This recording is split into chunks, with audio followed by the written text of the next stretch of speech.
All right, welcome everybody. Welcome to the Octane AI community meetup.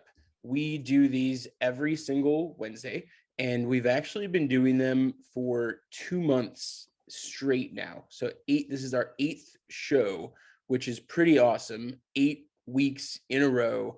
I feel really great about it. And so thank you. I know many of you have been here multiple times. You've seen multiple shows. Maybe for some of you, this is the first one, but thank you so much for taking the time to hang out every week as we talk about zero-party data, we talk about quizzes, we talk about how to personalize the customer experience for your e-commerce brand. So today, quick agenda. I'm going to just quickly go over what the heck did we do last week, which was a really great show. And then we're going to jump right into what we're doing this week, which is we're talking to Buckle Me Baby Coats. And the great title we gave this segment is How This Shark Tank Brand Uses Octane AI Quizzes to Personalize and Increase Revenue. So really, really excited to dive into that. Last week, this is what we talked about. So last week, we talked to Lexi Bennett about how she's been personalizing the emails for 3Ships. And she's like a super expert at taking this zero-party data from Octane AI quizzes, putting it inside of Klaviyo, and then utilizing it to create really segmented flows and really beautiful emails and really amazing campaigns. And 3Ships has just launched their new email series that Lexi made for them, and it was really stunning. She did a walkthrough of what the Klaviyo account looks like, what the flows look like. She walked through what her different emails looked like and how she used some of Klaviyo's dynamic code in combination with data from Octane AI to create this. So if you want to see kind of the power of what it looks like when you combine Octane AI data from a quiz with Klaviyo email automations and campaigns segmentation, the last episode is a really, really good one to watch. And you can go get that right on our YouTube channel. So just go to YouTube, search for Octane AI, go to youtube.com/Octane AI, scan the QR code, do whichever is your preferred method of getting there. You'll find all the videos from our past shows, and then later you'll also find this one. And if you're watching this now, hello to you on YouTube or whatever website this video is embedded on. Hope you really like today's show. So for today, and we'll jump right into it. This is how this Shark Tank brand, which is Buckle Me Baby Coats, uses Octane AI quizzes to personalize and increase revenue. And maybe we can also figure out what was it like to be on Shark Tank. That sounds like super crazy. And how was the brand started? Aoife from our team, who's a lead account manager, is going to run this interview, and I will bring everybody up right now. And Aoife, I will hand it over to you in one second. Let me bring you up here with my magic spotlight functionality. Amazing. And then Dahlia, welcome. And then I'll pop down myself. So Aoife, over to you. Amazing, thank you. So my name is Aoife. I know it's super hard to read, but that's how it's pronounced. And I am an account manager team lead here at Octane. And I'm joined by Dahlia, who is my amazing client. Thank you so much for joining today, Dahlia. Thanks for having me, Eva. I'm excited to be here. Amazing. And fun fact, Dahlia was actually one of my first clients when I joined Octane. And she was also one of the first clients to use the quiz, because when you signed up with us, it was basically when we just launched the quiz. So we've been on a bit of a journey. We actually have 2 quizzes, one for her 2020 sizing and one for her 2021 sizing. So I'm actually going to be able to show you guys her quiz. We can take it as a customer together. And then Dahlia has very kindly let me show you guys the back end and how we built it. So hopefully this will be super helpful for you all. But to get started, Dahlia, if you could give us an overview of Buckle Me Baby Coats, how you found it, what makes you unique, that would be amazing. Sure. So Buckle Me Baby Coats is a line of children's coats designed for the car seat. Right now, the American Academy of Pediatrics and the NHTSA both recommend taking traditional coats off in the car seat. The coat's going to add padding underneath the harness, which creates space which is dangerous for a child in a crash. It leads to critical brain, neck, and spine injuries. But most busy parents find it really hard to take the coat off every trip. So I designed a coat that can stay on safely and be used with the harness correctly, all in one easy step. I've been doing it for about 4.5 years. And how did you think of the product? So when my daughter was in a car seat, and this was a long, long time ago when I originally thought of it, she's 23 now, getting married in a month, but I thought of it when she's about 3 years old. I had been at a child passenger safety seat check because I knew how hard it was to get the car seats in. And the CPST said, you know, your car seat is actually incorrectly, but you shouldn't use a winter coat. And I said, what? And he said, you need to take this coat off. And I'm like, every time, you know how hard it is getting the coat on her to begin with.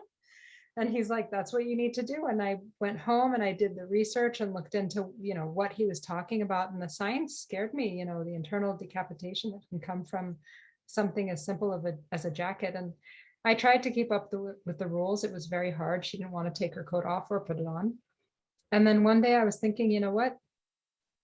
The problem isn't this rule. The problem is the code. If the code is redesigned, this wouldn't be an issue. And that's how I came up with it. But when I came up with it, social media wasn't a thing. It's hard to remember back then. But so I sort of sat on the idea. And then when Facebook came around and I saw people marketing stuff, I'm like, let me try and see what happens. And that's how it happened. I posted to Facebook and it went.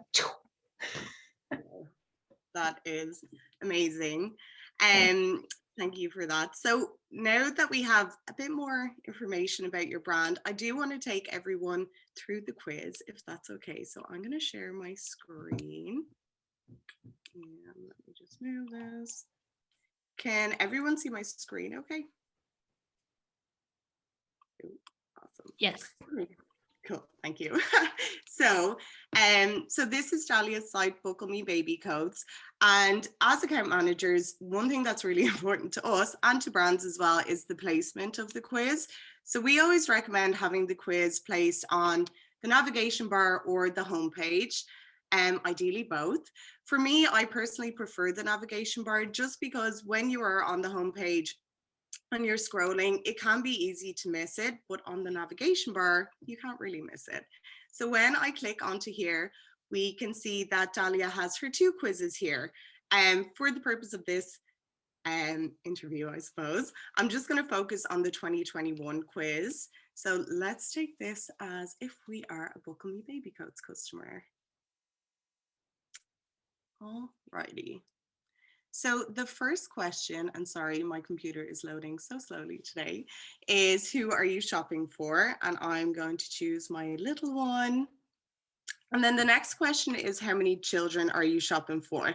And when we first built this quiz, this is actually the second version of the quiz, but when we built this one, Dahlia wanted us to basically make it so that if a parent was shopping for multiple children, they could take the quiz once without having to go through, find the products for one child, and then retake the quiz all over again. So that is what we did. We built it that way. And I am going to select 2 children so you can kind of see how that flow works. Okay, so here we have the question that is choose the level of warmth needed for the first little one.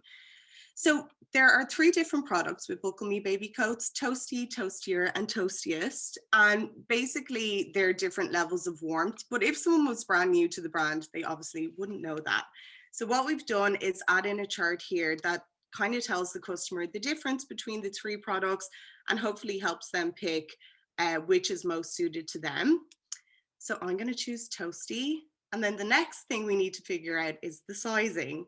So sizing can be really difficult for customers because I think sizing just totally changes from brand to brand. So what we've done is added in this image that basically tells customers exactly how to find their sizing. And if you're building a sizing quiz, I definitely recommend something that just really explains to the customer easily how they can find their sizing. You can add an image, text, a video, whichever works best. And Dahlia and I have actually already talked about different ways we can improve this for next year's quiz. So very excited for that. So I'm going to choose 9-inch. And now we're on to the questions we need to figure out for the second child. So I'm going to choose Toastier and 9-inch as well. And then we have our email opt-in. So we offer a 15% discount for anyone that opts in. And I'm sure most of you know that we have an integration with Klaviyo. So if someone gives their email here in the quiz, all of the answers that they select will be synced over to their Klaviyo profile as custom properties. So it's great for the customer, it's great for the brand as well. So I am going to opt in. And then we have our little loading page with our GIF that I love. And here we have our results page. So the first thing here is basically I have my discount code, which is great. I can copy that and then go down and we have our results. So the great thing about this quiz is it brings you to the exact size and level of warmth that you need, and it breaks it down by child. So the first little one, the only thing I have to do here is figure out which color I like the best, add it to cart. And then I go to my second child and it's the same thing. It's given the exact size and the level of warmth that I need, add it to cart, and then I can check out. So that is Dahlia's quiz. You can see like some of her products here as well. But yeah, super cool quiz, lets you shop for everyone and really helpful for customers. So I'm going to jump back into my questions now. So Dahlia, what are your key marketing channels and where have you seen the biggest success? So historically, since I started, I've been selling mostly on Facebook and Instagram. Facebook was my heavy hitter for marketing the first 2 years. I'd say Instagram the last 2 years was my biggest place for finding customers. This year, it seems like TikTok is going to be more of a heavy hitter. So Instagram and TikTok more than Facebook. And then Google's been pretty consistent along the line. Anyone who's in online sales knows how hard it has been for marketing and media. They're making it harder and harder with the tracking. But I will say that having a buildable email list, which Octane helps with, having a great SMS flow helps tremendously with recapturing customers who've already made it to your website. 100%. And then, so in the very beginning, when you started Buckle Me Baby Coats, how did you grow your community? Was it like on Facebook or was there something else that you were doing? It was primarily Facebook. It was like back in Facebook's heyday. Like I said, when I decided to do social media, all I had was a prototype and I threw it on Facebook just to see are other people interested. And I had hoped like in the back of my head, I'd have this as like this cool side hobby where I sell 10 a week or something. And it went viral so fast. I didn't even have production set up. I didn't have a warehouse or someone even to make the coats for me. So I had to scramble. And because I had to scramble like that, I had to keep the audience engaged that I had. And so I started telling them stories about my day, about my process, about the things I was looking for. I would talk to them about what colors do you like? What designs do you like? So just really engaging them in the conversation and my thought process. And I can't even count how many of them that I remember their names from year one that are still around now, and I still see them engaging with my content. My content has shifted, 5 years later. Now it's mostly parenting, humor, and safety content, and less so like today I picked up my pen and drew something on a piece of paper. Yeah. But early in the beginning, I was mostly sharing my process to engage the audience because I didn't have product to give them. Yeah, that is so interesting. And then for a brand like Buckle Me Baby Coats, what were some of your biggest struggles with selling online? So because it went viral so quickly, the struggle that most people find, which is gaining an audience, had never really been hard for me. The biggest problems for me has been the seasonality of the coat. So having to, all about this, Eva, having to turn everything off in February, even though it breaks my heart, and then turn it all back on in July. That's always been really hard. But the biggest outside of seasonality problem that I had around the time I approached you, it was my return and exchange rate was out of this world, just very, very high. And I knew that there were several problems. One of them, which ties into how many times we redid the size, you graciously didn't bring it up, but how many times we redid the size quiz before we launched it. was I didn't have consistency in between all the different lines of coats. I'm not a designer. I don't have a production background. So these are things I learned along the way.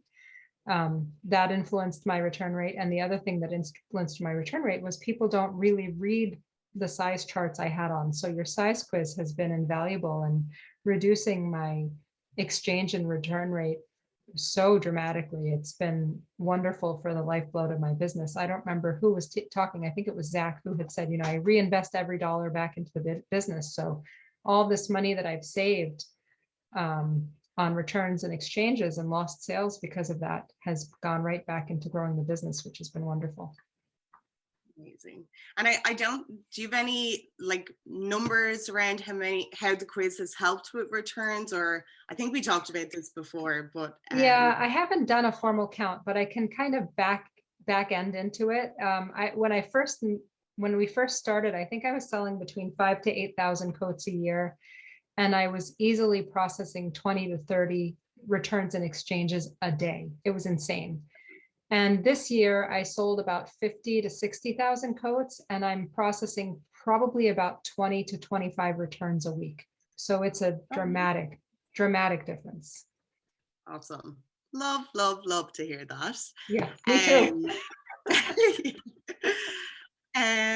Okay, cool. And I know we're kind of at an off season for your coats at the moment, but besides growing revenue, what would be your like main marketing goals and KPIs that you would achieve for next year, I'll say?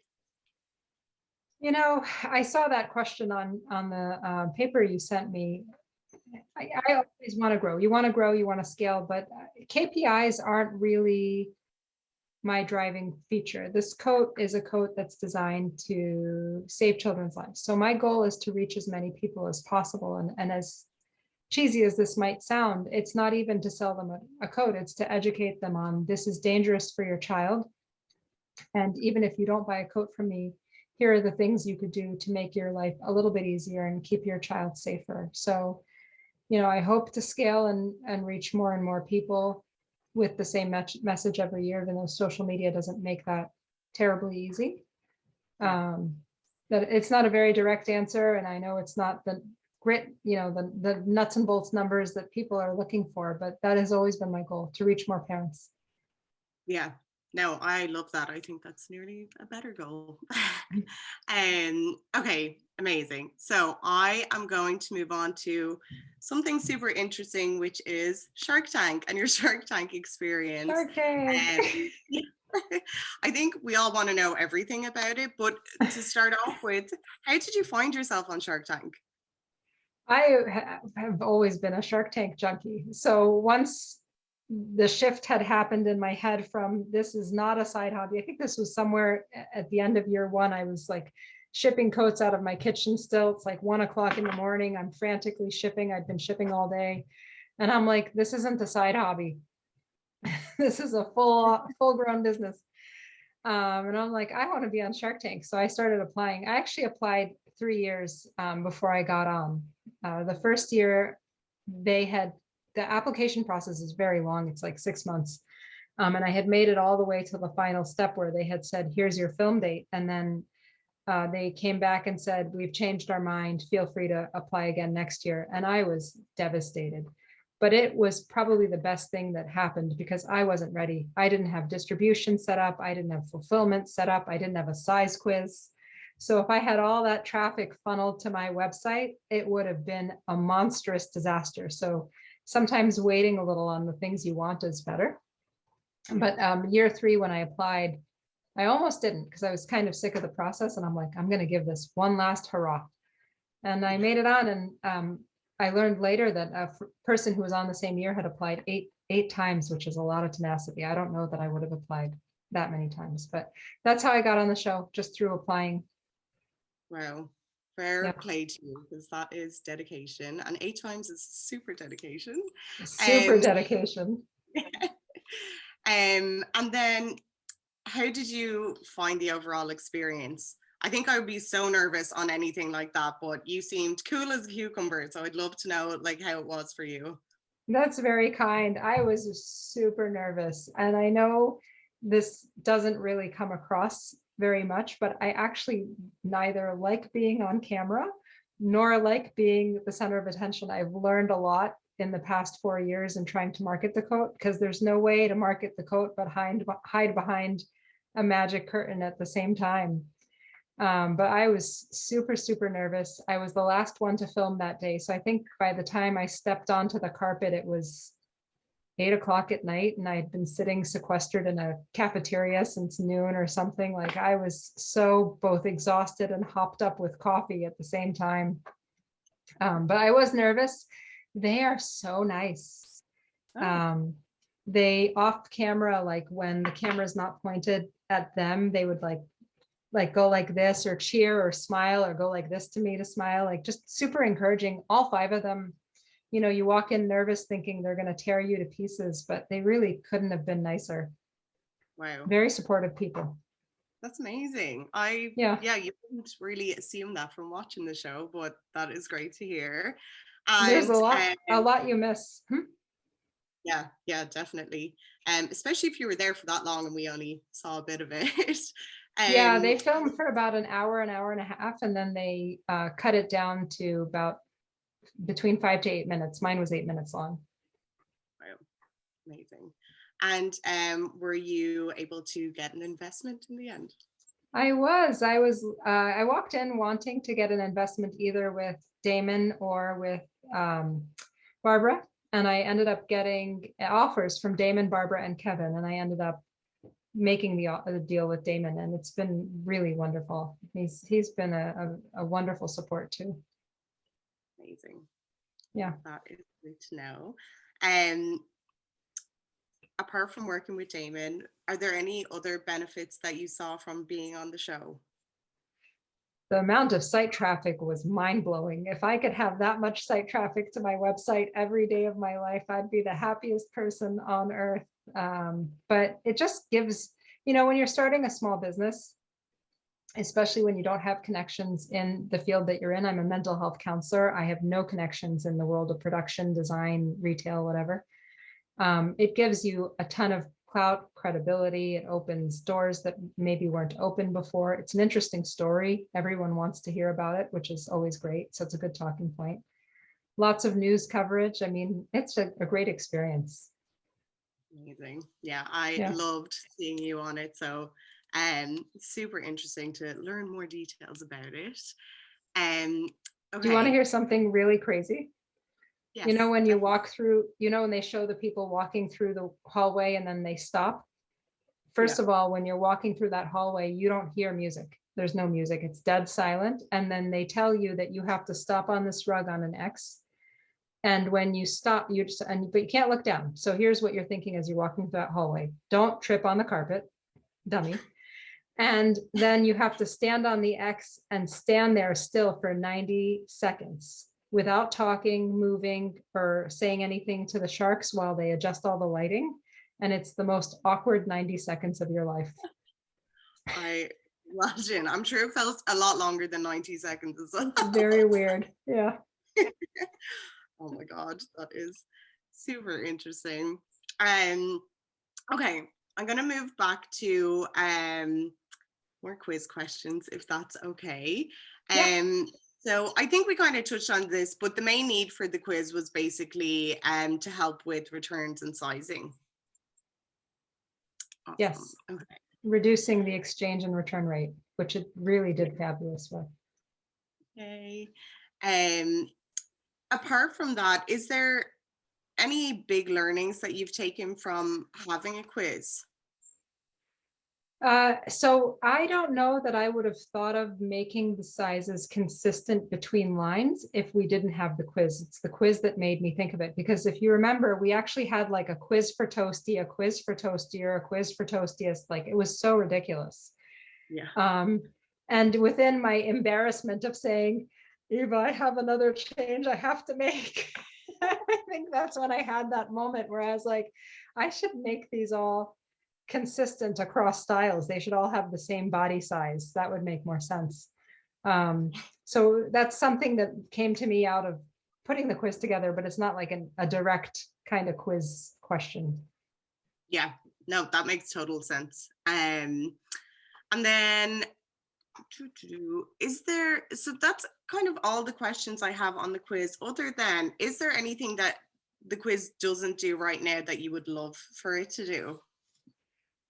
It is, but it's just fantasy. Like it's something the quiz could never do. Like if there was a way for you guys to measure, we have that lovely picture that shows parents measure from here to here, but they still will measure from here to here, measure from here to here. Like people measure in goofy ways. And now when I follow up in an email, like if they say, I took your size quiz and it's still wrong, I'll say, send me a picture of your measurement. And sure enough, every single time the measuring tape is in some really weird, goofy way, even though it shows right on the size quiz, here's exactly how you do it. But other than that, the quiz is perfect. I mean, that's not something the quiz can do. Yeah, unfortunately, maybe someday. Someday. Yeah, I think maybe like a video could help there, but I do think customers tend to fly through the quiz, and you'll always get a customer who skips it anyway. Yeah. But we'll definitely keep trying to fix it. If anyone has any questions, feel free to add them in the chat. In the meantime, I am going to show you the back end of the quiz and how we built it. So let me share my screen yet again. Okay. Can everyone see my screen? Awesome. Okay, cool. So this is the back end of the 2021 quiz. And I think there's a few really important things that we should go through. And the first one being the advanced rules that we use in the question and answer section of the quiz.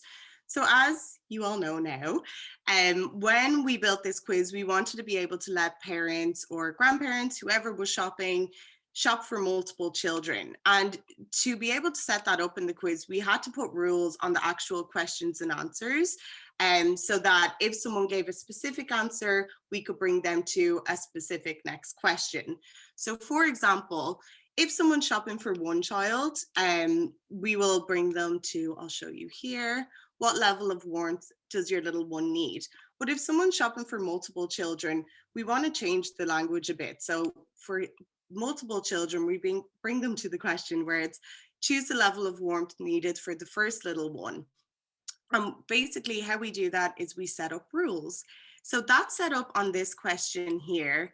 I'll just show you an example as well. So if you're shopping for one child, I should say, they're going to go through this flow. What level of warmth does your little one need? Great, let's find the perfect size. But obviously we don't want them to then go through, choose the level of warmth needed for the first little one, because it just doesn't make any sense. So the next place I need to put a rule is the last question for the first little one.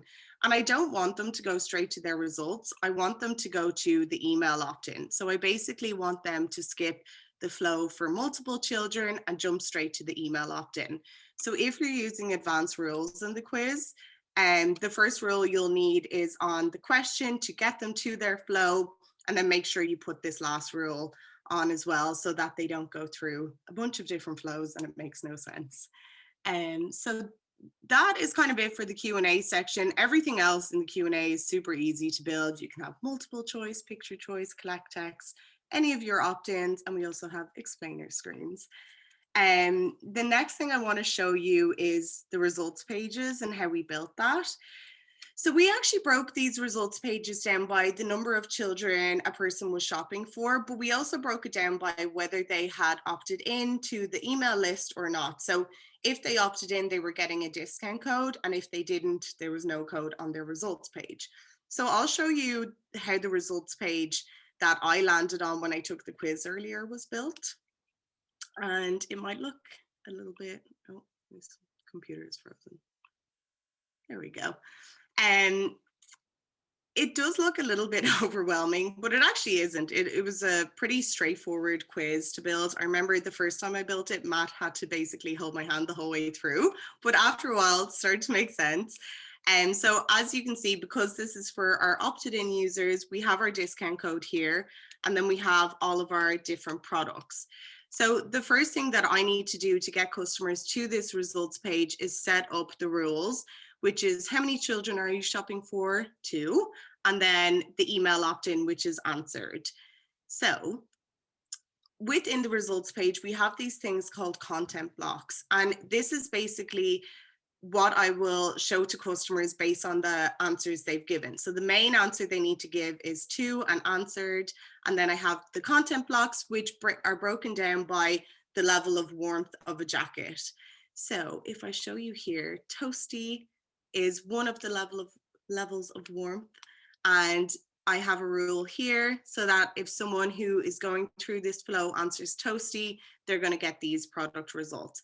They're not going to get all of the product results. And what we've done is pulled in basically every size for toasty and then put a rule on the individual products based on the measurement that they gave. So they're only going to get any products that matches 9 inches. And that's kind of everything for the results for the quiz. Size finders are typically a bit more complex and a bit of a larger build, but super beneficial for returns, as Dahlia mentioned. So that's kind of everything, unless anyone wants to see anything specific.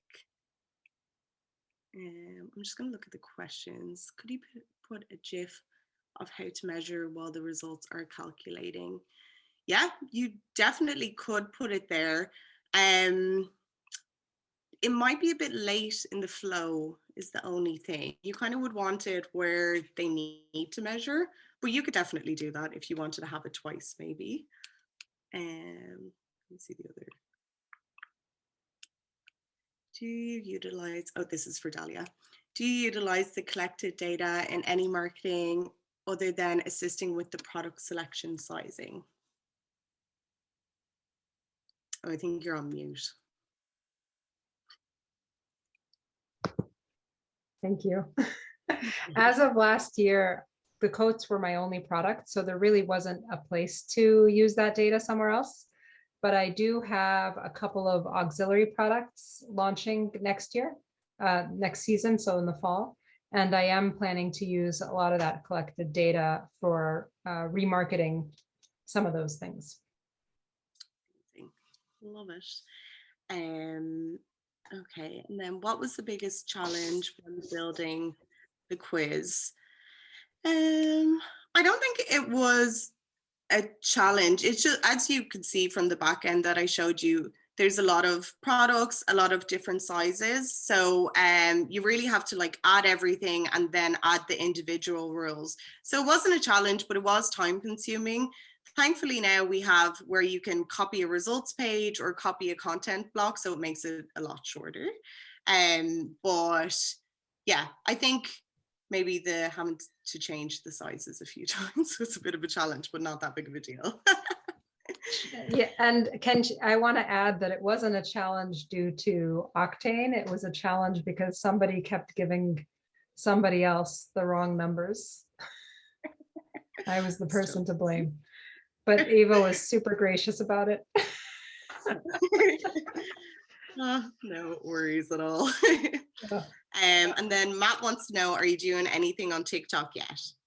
I am on TikTok. I've had a couple of videos that had like 1 million views and 2 million views. TikTok is a crazy place, man. Things that you think are the dumbest thing that you really shouldn't even post goes nuts. And things you pour your blood, sweat, and tears into does nothing. So my recommendation with TikTok is just throw it out there and see what sticks. I have had this experience on TikTok and it's very frustrating. I have a TikTok account where I do little drawings and I have like a little over 700,000 followers. I haven't posted to it for a while, but definitely exactly what you're saying, where I'll be like, okay, I know what I'm doing. I'm super smart. I'm going to make the best video. I'm going to spend so much time making this video. And TikTok is like, this video is a piece of crap and nobody's going to watch it. And we're not going to show it to anyone. And then you like get mad. You're like, whatever. And you like, I do like 30 seconds on something. I put it and they're like, wow, you're so amazing at making TikTok videos. This is super viral video. And then you throw your hat or whatever at the wall. It's so frustrating. But I will say with that, from a sales perspective, that it's the unlikely videos. Do not delete your videos. I mean, not you particular, anyone who's watching, don't delete your videos. It is the unlikely videos that are going to make the sale for you, because once you capture someone in like a 2 million video, they spend a lot of time looking at your other videos. And you may not know it because not lots of times they're not even liking, they're just scrolling through your whole feed. But I've noticed that someone, like when I have a TikTok that's going viral, that people will comment on some random TikTok from like 3 months ago that no one ever liked or commented on. And they'll be like, just bought a coat. And I'm like, I don't know what it was about that random video that sold you the coat, but I'm glad I didn't delete it. So you got to just learn to harden your heart and go for it on TikTok, because who knows what's working. That's awesome. Have you started running any ads or anything yet from TikTok? I'm not currently running ads because I'm out of season. I was running ads when I was in season. They were doing well, but attribution on, as far as I could tell, attribution on TikTok is pretty flawed. And you can't run funnels yet the way you can with the same kind of structure on Facebook and Instagram. But I did notice that when I would turn whatever I had going on off on TikTok, my traffic to my website would be less. But I still think that organic is far more powerful on TikTok than paid advertising. So I think it's just about keeping like you'll watch some people that are like, you need to put TikToks out, 10 TikToks out a day. I think that's nuts. I think you just need to consistently try to put something out every day if you're not burned out, maybe twice a day if you can. You don't know what works. And once you get someone caught up in a loop where there's a lot of people going to this one really profoundly dumb video that somehow hit it, and then they trickle their way through the rest, you're good to go. We've had a lot of brands who've started to use TikTok a lot, which is what's happening. I remember at the Klaviyo conference in 2019, I was speaking on stage, and I'd been building my TikTok at the time. And I got on stage and I told everybody that you should go use TikTok. TikTok's gonna be an incredible place. It's not just for like teenagers. This is like a real thing. And I heard while I was walking by people afterwards at the conference, I would like overhear conversations, and some people were like really into it, but I definitely heard conversations where they're like, why would you ever use TikTok? Like, this is like for my like kid, like this is ridiculous. So I have a video where I told them I'll do it. I made a TikTok where I made the whole audience of like 1,000+ people say TikTok. I feel very good that now every brand is like, TikTok is the place to be. And I told them that, and they didn't listen. But we have a ton of brands who now what they're doing is they're running ads on TikTok, and then they're sending the ad directly to the quiz, because then they can get all that information. And in their cases, they're able to have multiple products, and so they can recommend multiple products and then give people high confidence, and then their average value of the order increases, and they're able to kind of bring their return on ad spend back to where it used to be before Apple, made the updates to iOS and all the tracking went away. So I'd be super interested once you're back in season if you end up trying something like that, because it's like a really big trend we're seeing a lot of brands kind of following. So you got to keep us up to try that. I'm going to give that a try. I really like it because the idea, there's a curiosity factor with the quiz, right? Sometimes people get to your website, they're not necessarily ready to convert. They're not sure if they want a car seat coat or not. They're not sure if they want to spend this much money. The coats aren't cheap. I'm a small designer, like I don't have Walmart prices, but they're still curious. What size are you going to recommend? So to them, it's like a low value ask instead of go ahead and buy. So I think that might be an interesting, because what I've noticed with TikTok is their lead time is longer than Instagram's lead time, for example. So to funnel them into this quiz instead of just funneling them to my website, I'm curious to see if it would convert better. I'm going to try that. Yeah, because the other benefit is that when you send them there, you have a call to action in the quiz after you've had a conversation to get their contact information. And so the other thing that ends up happening is you start to get like a tremendous amount of more contact info connected to all this data. And I think like you're saying, people aren't necessarily buying right away when they come from TikTok. So if you can get their contact info and know something about them, like in your case, maybe it's like I don't know if you have something in the quiz like this now, but I could imagine if you were trying to figure out the reason why like somebody, like there's lots of selling points for your product, like you said, like there's like which one is the one that resonated with this individual person, and then you could use that to kind of personalize your email follow-up, and maybe everyone's still getting the same products, but you're talking to them based on like you're like empathizing with their concerns or their desires. Right. So I feel like that could be super interesting. Any tips for people on how to go viral on TikTok, or any sort of system that you could suggest? Like if someone was like, If I had a system for going viral on TikTok, I'd totally be selling that system on TikTok. you seem to be going viral though. You seem to have this, like there are people who are not going viral, and it's really I can't tell you, it's really the dumbest things. Like I'll tell you about two of the top 5 that went viral that I really didn't expect. One of them, somebody had said in some comment, she didn't even invent this. Some other brand already exists. So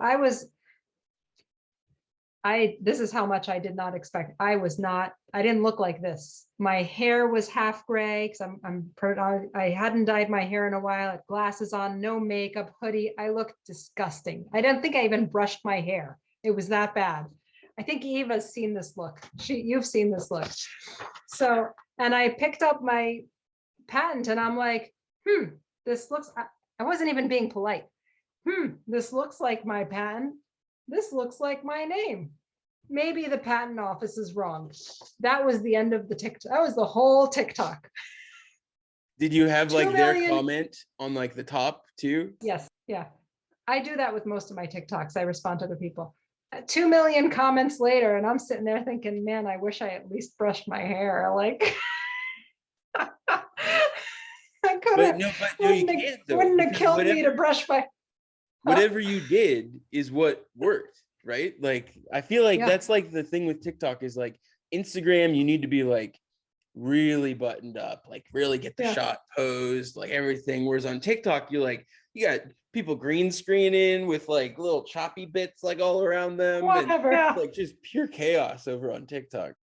I think for what I've learned from TikTok is that just push the content. If you have a thought and it's organic, throw it out there and see if it works. And they actually,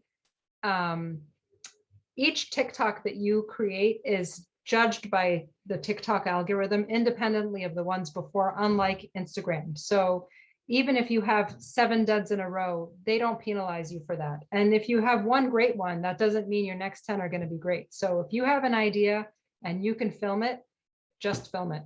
And somebody just wrote the formulas to manufacture controversy.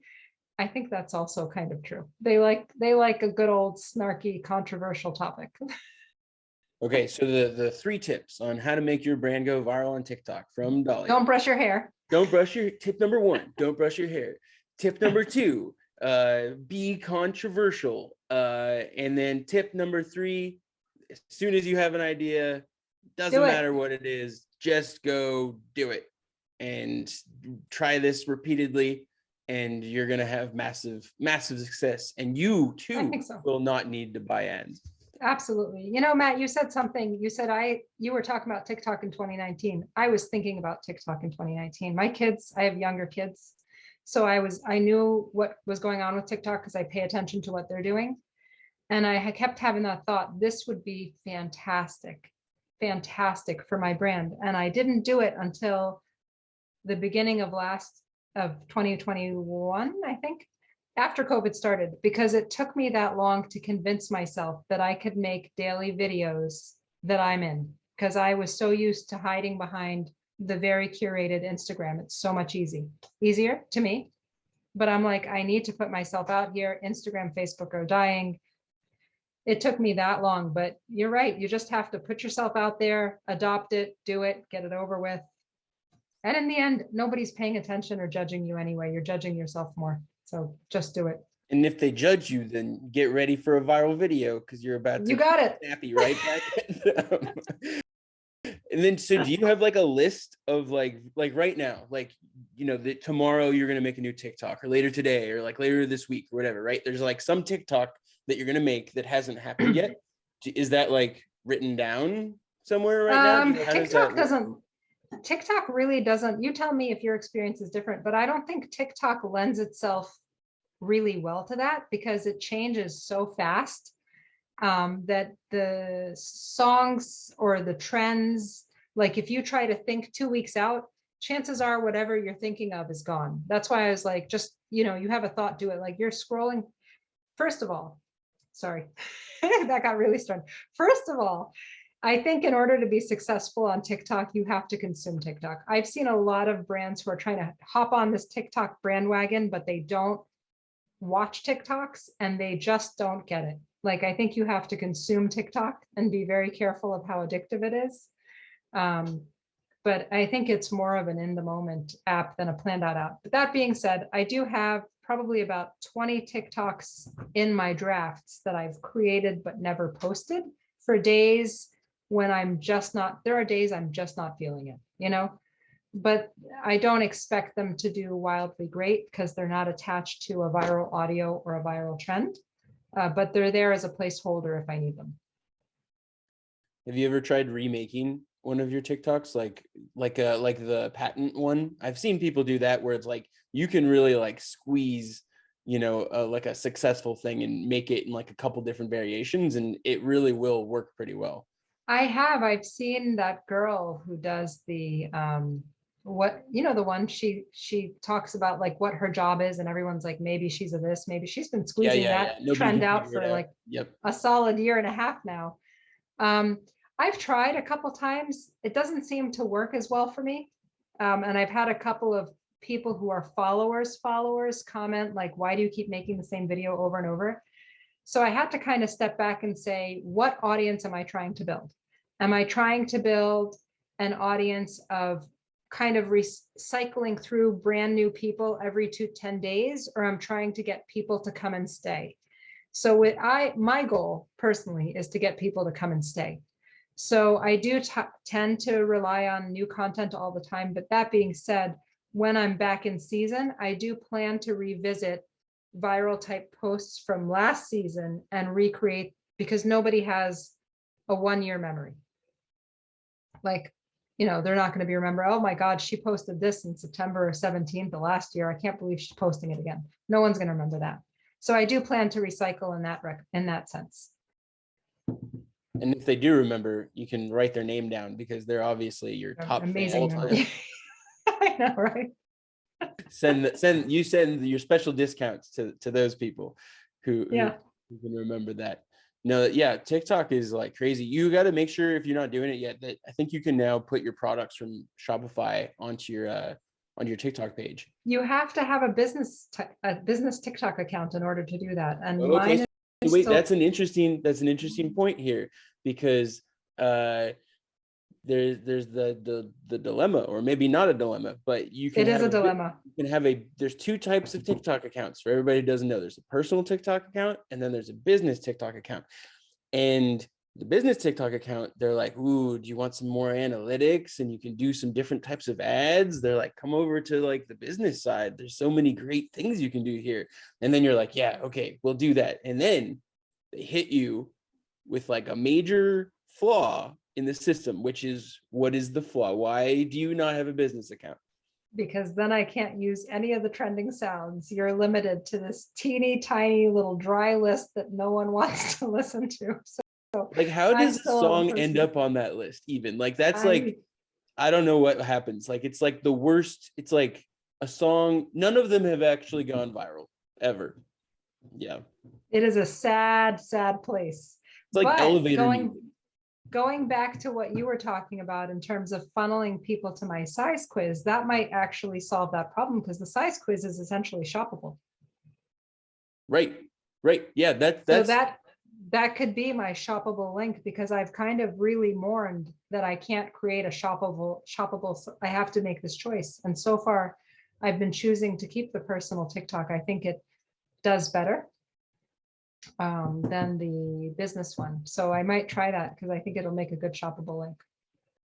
Or you can put it as you could always try putting your quiz link as your link in bio that's what I mean. Oh yeah, right. Yeah. Mm-hmm. TikTok's crazy. How many followers are you up to right now? We got to check in like a year from now to I'm when. only at 10,000. It's a slow go. I kick myself every day for not TikToking back in 2019 when I thought of it and when you were standing on stages. It's becoming saturated. It's harder and harder. I feel like most brands still aren't doing it that great. So there's probably still a big opportunity. And it sounds like the way Yeah. you're approaching it, which is like, take the whatever trend of the day, like do the dance or do the joke or the skit or whatever it is, but like overlay, baby coats or whatever, whatever it's going to be. I feel like there's still a ton of time, probably another like year or two where people who still have like a first mover advantage can kind of leverage that. So we gotta check back. We'll have you back on in the winter when you're just like losing your mind. I'll have the other look on for you then. Right now you're just selling to Alaska, I guess. Yes. Yeah. Cool. Aoife, anything else on your side? No, that was everything. Just thank you so much, Talia, for joining. Thank you for having me. Yes, thank you for being our the eighth show of the Octane AI community meetup. Thank you so much for coming. I know like Shark Tank isn't quite as good as this, so it's great that you also went on Shark Tank, and this is probably the greatest thing that you've ever experienced in your entire life. And so we're so happy to provide that. It is. I'm going to tell you that size quiz has been a lifesaver for me. It is my single favorite tool. No joke, not just because I'm on your show, but it really has been my favorite tool. It's saved me a ton of money and a ton of customer support tickets. That's super awesome to hear. And we're over here, the Octane AI team, just working our butts off to make it even better. There's so many things, like you said, like in the future, I don't think it's crazy that the quiz could do a measurement for you. Like that's of course not what we're going to do this year. But I think that's very plausible that over the next, I think, yeah, for sure. I think there's technology where you can show, turn your camera on and it could do a measurement. Like technically you could do that, right now. We're not building it in yet, but like machine learning and artificial intelligence is a heck of a thing. It can do some really, really crazy stuff. And this year, we are working on some artificial intelligence. That is something that we're working on. It's not with, computer vision yet, which is where it can like look at a picture and do some sort of analysis. But that is 100,000,000%. Like that's where we're taking Octane AI, is to have cool AI in it. Yeah. That's really cool. I know when you started out as mostly messaging, but I think that size quiz is amazing. Yeah, we started out as chatbots and we were just on Facebook Messenger. And I think what we realized is that one, it's really risky to just be on the Facebook platform. It's a very bumpy situation. And then two, we got really good at automating these conversations. And we realized that the best place you could automate a conversation isn't inside of a side messaging app, but actually right on your website, and not necessarily in the form of like a side chat, but as a really beautiful interactive conversational web page. And right now I think that brands are using a web page or a quiz as like the onboarding experience. Right. And like kind of like if someone walked into your physical store and you're like, oh, welcome, like, what are you looking for? Like, what do you need? Like, let me try to find the thing.